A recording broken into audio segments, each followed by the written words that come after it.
Hey YouTubers, it's Charlie. Happy DC Week. Everybody can stop freaking out. The Flash is back. It was actually a really good episode. Featured Zoom without actually featuring Zoom, which was a nice trick. So just careful for spoilers if you haven't seen the episode yet.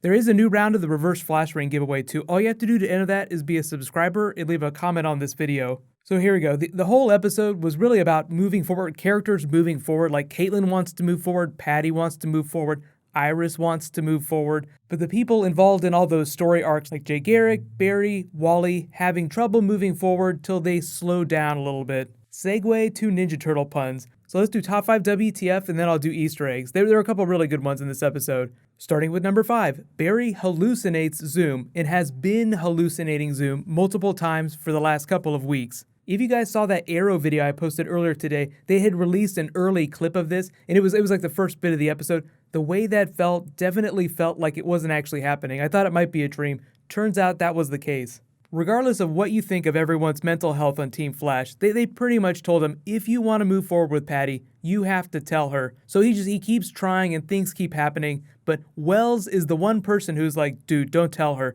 Anybody that is precious to you, keep them as far away from this as possible. Zoom will destroy them. He will take them from you. Obviously, he's talking about Jesse Quick, and he had that really dark speech at the end of the episode. Tom Cavanaugh was probably my favorite thing about this episode. But basically, Barry is committed to telling Patty the truth. That is until number 4 WTF, the Turtle comes in. So there's actually a funny backstory about this character. Now, obviously, he's Chief Tyrrell from Battlestar. Everyone's like, oh my god, it's the Chief. But the way the writers were talking about it is they said they wanted to have this funny side story with Cisco. Like Cisco had been chasing down this Moby Dick white whale character all season long and just hadn't told anyone about it.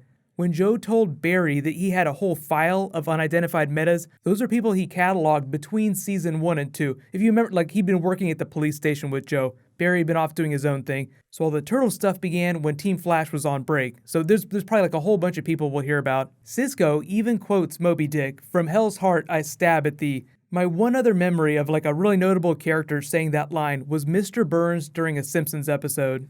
Now, the Turtle character is actually someone from the Jay Garrick comics, from the Golden Age comics. He came back during Jeff Johns' run. It was a slightly different version of the character. The way he got his powers was a little bit different. The way he got his powers in the Jeff Johns comics was he got in a lab accident, but it still amounted to the same thing. He still leached speed from people around him. Pretty much all the versions were thieves of some sort, though. But on to my number 3 WTF, capturing the Turtle in black tie. Some fun snow jade, just a little bit of dancing, a little bit of fun, till Barry has to save Patty, then gets drug away. I was convinced that Patty was going to figure it out. There were like a couple moments in the episode, progressively, where she started to get clues. That the Turtle wanted to take her because he takes things that are precious to other people. She is precious to the Flash, but she just hasn't connected the dots. But on to my number 2 WTF, Joe and Wally start to reconcile after he catches him drag racing. Nobody else in Keystone would race me anymore. I just love how many Flash references are working in there. Total Kid Flash. Yeah, it feels really dark, but I feel like this is just good drama. I don't think it's going to a really dark place because of the way they ended things with Chinese food. But the scene at the drag strip was probably my favorite between the two of them because you get all that Wally backstory in that fight. I'm the one that takes care of my mother. Taking these cards from other people is the only way I can pay for her medical bills. Joe wants to be the dad. I could break into my pension. I could figure something out. No, I'll take care of this. I'm the man of the house. All to be expected. The only Wally moment in the episode that made me turn my head a little was when he called Barry the White Shadow. And I was like, I don't know what to do. But it definitely lets you know that Wally has an edge to him. And I think that was the whole point. Finally though, on to my number 1 WTF moment, the story of Zoom. Zoom. Who gave him that silly name? Let me tell you how you got that name, Cisco. He lured a bunch of police officers to their death and let one of them survive so he could tell the story. When he was telling the story, he said that all he could see was blue lightning zooming around as his comrades died. And that is how he got the name of Zoom. Even better, the postscript on that story is that Zoom went to that guy's house that he let live after he had told his story and spread the word about what Zoom had done and killed him too.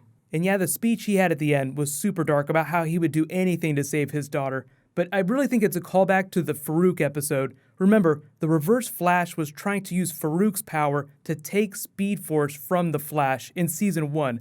This is almost the exact same thing. Like he's abusing metahumans to try and take down a Flash. It's just not our Flash. He's trying to use it to take down Zoom. We'll see how it pays off, but they kind of threw the turtle under the bus, so to speak, cracked his shell, just to show you how far Harrison Wells would go to save Jesse Quick. So let me know in the comments what's your favorite moment from the episode.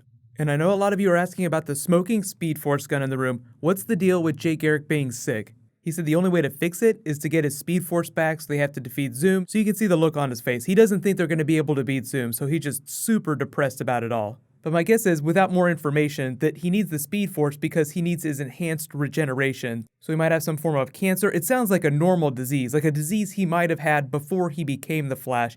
But I was actually really happy with the way Caitlin responded to this. Like, she's like, dude, WTF, don't you know what happened to me last year? My fiance flew into the eye of a wormhole. Of course I'm going to be pissed that you didn't tell me you have a disease. I don't want to have another dude be reduced to atoms in front of my face. Really awesome character development for Caitlin's character. I don't think season 1 Caitlin would have been quite so open with her feelings with someone else. Like, this whole romance would have probably never happened with Jay Garrick because she'd have been so closed off.